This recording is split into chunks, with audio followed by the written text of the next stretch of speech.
So we're here once again at Emirates Stadium for Arsenal versus Aston Villa women. The first time that Arsenal are going to play back-to-back games at Emirates Stadium, with 35,000 tickets sold today. Not quite as good as the 54,000 sold for the Liverpool game. However, Arsenal are kind of stress testing at the moment the viability of this stadium being their permanent home. So they deliberately didn't do as much marketing on this. They deliberately backed it up with another game just to see the feasibility of what the demand looks like when they don't necessarily throw all of their marketing resource behind a home game. So I think 35,000 tickets is really, really strong. And I think a lot of that as well is because Arsenal put something on sale called the Advantage Pack in the summer, which was essentially a season ticket for the Arsenal women games at Emirates Stadium. So a lot of the tickets sold today, or at least a portion of the tickets sold today, will be about the Advantage Pack, I think. And it'll be interesting to see how many of those people turn up, how many bums there are actually on seats against tickets sold. And I think that will be a really key, kind of a real KPI for Arsenal in terms of their ongoing feasibility about turning this into their permanent home. However, aside from that, that's very much a side issue. Arsenal really need 3 points today. They haven't won yet this season. They had a really disappointing performance and result here against Liverpool 2 weeks ago, and a shock defeat. A much more creditable performance and result away at Manchester United, a 2-2 draw. But they really need to get 3 points on the board here today. Otherwise, the league season, because of the lack of games in the WSL, if you fall behind early, that's kind of it for you. And we saw Chelsea last night play not that well at home to West Ham, but they managed to win the game 2-0. Aston Villa have got some key attacking injuries today. They don't have Kenza Dali. Kirsty Hansen is still suspended. This is an excellent opportunity for Arsenal to take 3 points today and really get their season on track. So kick-off here at Emirates Stadium, Arsenal versus Aston Villa, around about 35,000 in here. Looks as though Jonas Eidevall has gone back to a back four with Katie McCabe on the right wing. The first time Arsenal have played a back four in the WSL for a good few months now. They stuck with that kind of back three at the beginning of this season, at the end of last season due to injuries. But they got Katie McCabe on the right wing, and obviously great news that Beth Mead is in the matchday squad for the first time since November. So let's hope this game goes a little bit better than the last times the teams met in this fixture in May when Aston Villa were 2-0 winners. So we're halfway through the first half here, still 0-0. Last week we saw Jonas Eidevall pick a team where he put players who are comfortable under pressure on the ball into positions where they could spring counter-attacks. Looks to me very much today like he's picked his best pressing team, because a lot of the emphasis seems to be on pressing Aston Villa high up. I think that's why he's put Katie McCabe in the front line on the right. But it's perhaps a little bit of a scrappy game because of that. There's a lot of high pressure, which means there's a lot of fouls, a lot of turnovers. Arsenal have had a couple of good sights of goal, nothing clear-cut yet. Aston Villa yet to have a shot. Arsenal 0, Aston Villa 0. Well, I said just a second ago that Villa haven't had a shot. They have now. They're 1-0 up. First corner of the game. There was perhaps a little bit of confusion around a long Aston Villa ball. Kim Little came along and used her experience and cleared it out, but from the resulting corner, Aston Villa have swung it in, header into the back of the net. Arsenal 1-0 down. Aston Villa have had nothing in this game at all, really, but they've been given something here, and it's going to be a long way back now. So half-time, it's Arsenal 0, Aston Villa 1. If I was going to look at this emotionally, I'd say it feels like every shot that Arsenal concede is going in. Maz Pacheco's header was the 8th shot on target Arsenal have faced in the WSL this season, and 4 of them have gone in. On the other hand, if you're looking at that coldly, you'd probably say it's too easy to score against Arsenal at the moment, and opponents aren't having to work hard enough to do it.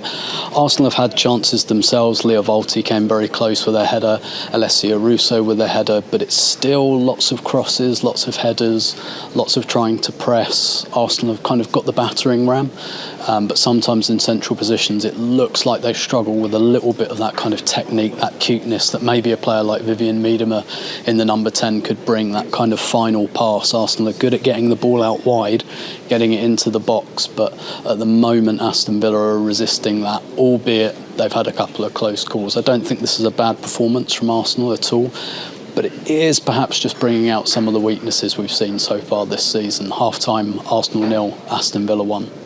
So start of the second half here, big second half for Arsenal needed. They really have to win this game, having only taken 1 point from their opening 2 games. So, you know, about not conceding, getting that equaliser first, but really big 45 minutes for Arsenal, and I don't think it's an exaggeration to say big 45 minutes for their season. So still 1-0, Caitlin Ford has just hit the inside of the post, and like I said, on one hand Arsenal aren't creating enough, but on the other they've been really, really unlucky today, where one shot they've conceded has crept inside the post. They've had a couple that have just gone the wrong side of the post, and we just saw Caitlin Ford there turn her marker, smash a shot off the inside of the post. Somehow the rebound didn't go in either. Really unlucky for Arsenal, but they have to use that moment to try and energise themselves for the last 20 odd minutes of this game.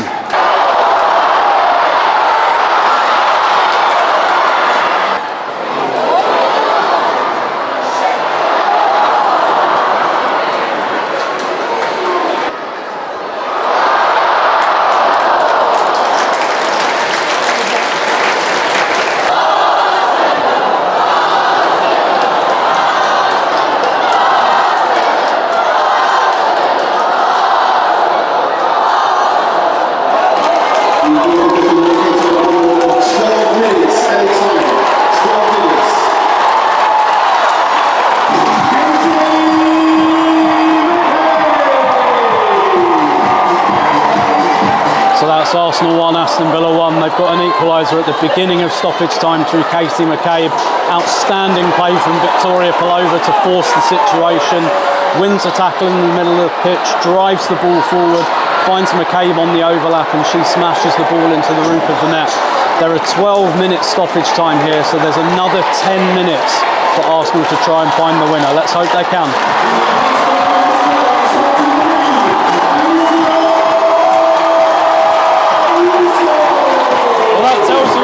Happened. Alessia Russo has put Arsenal ahead in stoppage time. Stina Blackstenius has hit the post just a minute ago, but Arsenal have really been banging on the door the last 10 minutes, and Villa have had a lot of luck in that last 10 minutes, but it's run out here. Ball pulled back from Beth Mead. Russo swipes her foot at it, and for the first time in the game, Daphne Van Domselaar isn't behind it. She lets it sneak under her body. It's Arsenal 2, Aston Villa 1, but there's still about 7 minutes to go here.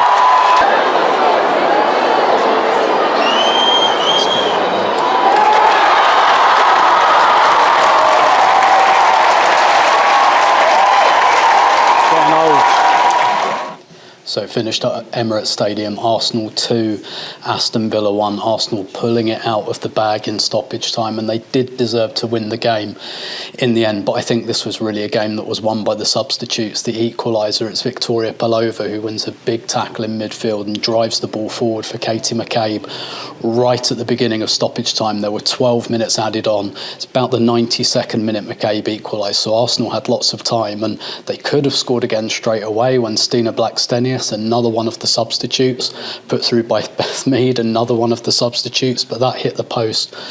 But Arsenal's pressure in the end was just so relentless, and it counted when Alessia Russo scored the winning goal from a Beth Mead pullback. So again, I really think this is a game where Arsenal used their bench to win this game, because to be honest, although they had a lot of the possession for a lot of the game, they didn't turn that into chances enough. But in the end, the last 20 minutes, they were absolutely relentless, and some of those substitutes I just mentioned really, really made a difference in this game. And that was, make no mistake, massive for Arsenal's season, because there's just no way they could have contemplated probably even a Champions League qualification push, let alone a title push, if they'd lost this today. So huge last 10 minutes for Arsenal in an Arsenal season. Happily, I can report with a smile that Arsenal have won at Emirates Stadium 2-1.